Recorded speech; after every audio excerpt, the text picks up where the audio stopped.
We live in California, in Pasadena. When Ian was growing up, we owned our own bookstore, travel store. For much of Ian's life, we were independent business owners. We closed the business at the end of 2018, and now I work at a museum and botanical garden, and Adrian works in manufacturing. Big pivot, like just before everything happened with Ian. Ian was, like everybody, quite unique, loquacious, outgoing, always putting himself out there for others. He definitely believed in equality. It was very important to him to be fair. He used his ears and his mouth proportionally. He listened twice as much as speaking up when he needed to. His friends called him the walking encyclopedia because he knew everything about everything. He played soccer growing up. He was a really, really good goalkeeper. He was the guy that everybody went to for music recommendations. He was on the robotics team and loved exploring everything he could about the world. A student at UCLA, there were times where he's like, well, maybe I get 2 majors. Could I do 3? He probably would have pivoted from pure poli-sci and gone into public policy. He had taken a couple of classes and was really, really interested in how policies affect people's actual lives. When Ian was in 8th grade and he had a pain in his right side, we took him to the doctor. They wanted to do an MRI, but before they could get approval for it, the pain went away.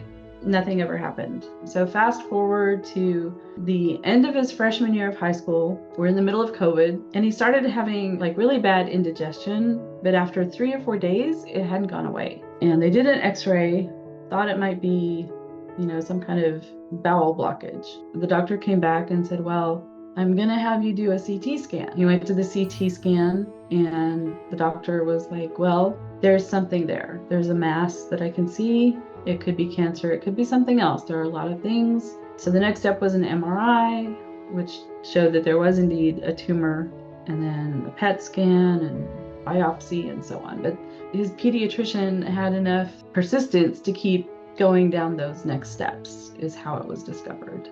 It was like an earthquake, and everything got kind of jolted and knocked sideways, because until that point, Ian was a totally healthy kid.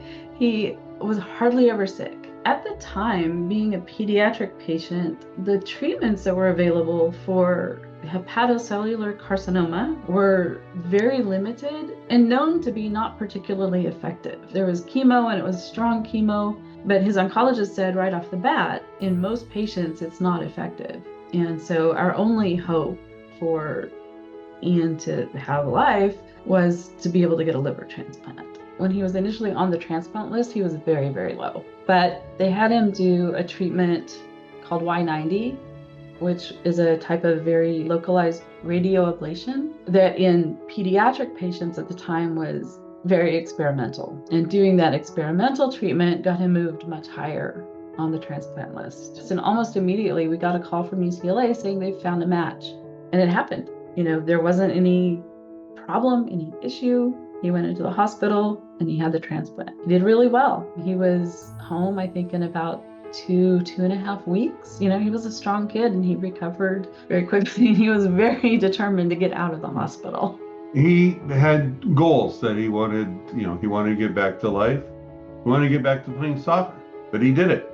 And his doctors got to know him, and they're like, okay, this is somebody who's gonna fight for it.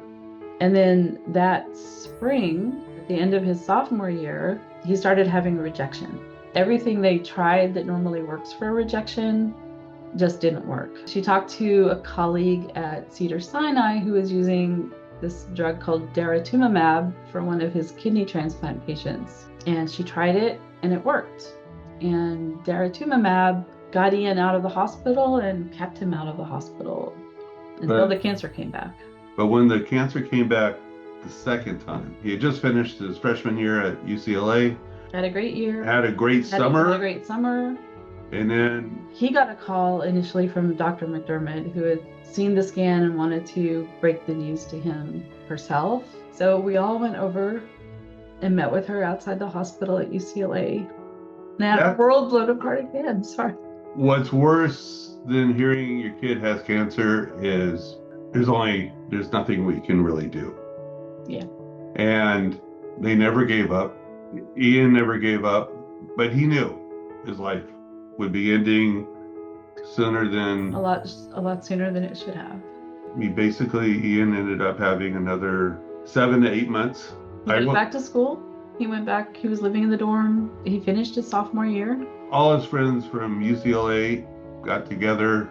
They rented a cabin up in the mountains, and they all wrote letters to him, explaining, who he was to them. At the end of his sophomore year at UCLA, he got an internship on Capitol Hill. Thin but determined. He's like, okay, I'm going to go to Capitol Hill. This is what I want to do. I want to make a difference out there. He spent his last week on this wonderful planet, on the Capitol, doing what he wanted to do, living his life. He would send me a photo from the front of the office looking back at the Capitol. He's like, this is my view. Not too bad. I made it. But when I went to go pick up his belongings, in his backpack were all the letters that his friends. No regrets. He lived every day of his life until the end. He never stopped living, and he never stopped expecting to live. But what I discovered over the next few weeks, that Ian had gone to all his friends, and he said, when I'm gone, can you please take care of my parents? We're like, who does that? These people barely know us, but they've all stepped up. Again, he didn't want to have any regrets. When the Washington, D.C. internship came, one of the things he wanted to strive for was this egalitarian system, especially when it came to transplants. Because he looked at himself, he says, I had some of the best doctors, some of the best hospitals out there, but there's other people out there who don't know.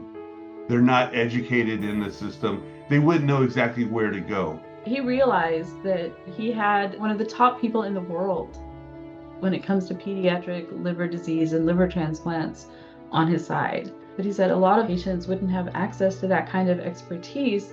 And he said that's really not fair. So that was the kind of inequality of access that Ian wanted to try to remedy on Capitol Hill. This is a problem that is really hidden. It's hard to diagnose. It's hard to find out about until it's too late. Nobody expects to find liver cancer in young people, especially the kind of cancer that Ian had. But when it does happen, it usually happens during early adolescence, which is exactly when it happened with Ian. Training doctors to recognize symptoms that could be that and to investigate.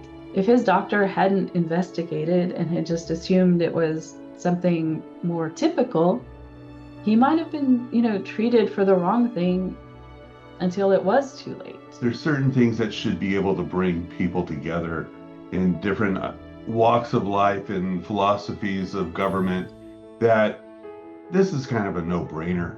Let's just get together and get it done and show that, hey, we are human beings and we're human beings first. Let's work together and get some common good that will benefit a lot of people. And it seems like if there's anything everybody should be able to agree on, it's taking care of sick kids. Going back to one of the things that Ian wanted people to know about also is it's shocking how difficult it is to get funding for pediatric cancer research, which again seems crazy because if anything, we should be taking care of our kids.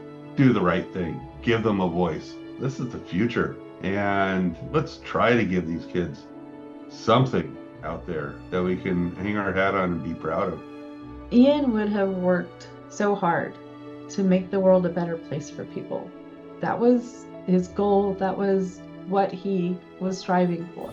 I know there are other kids who likewise would have made such a huge impact in the world if they had the time to do it.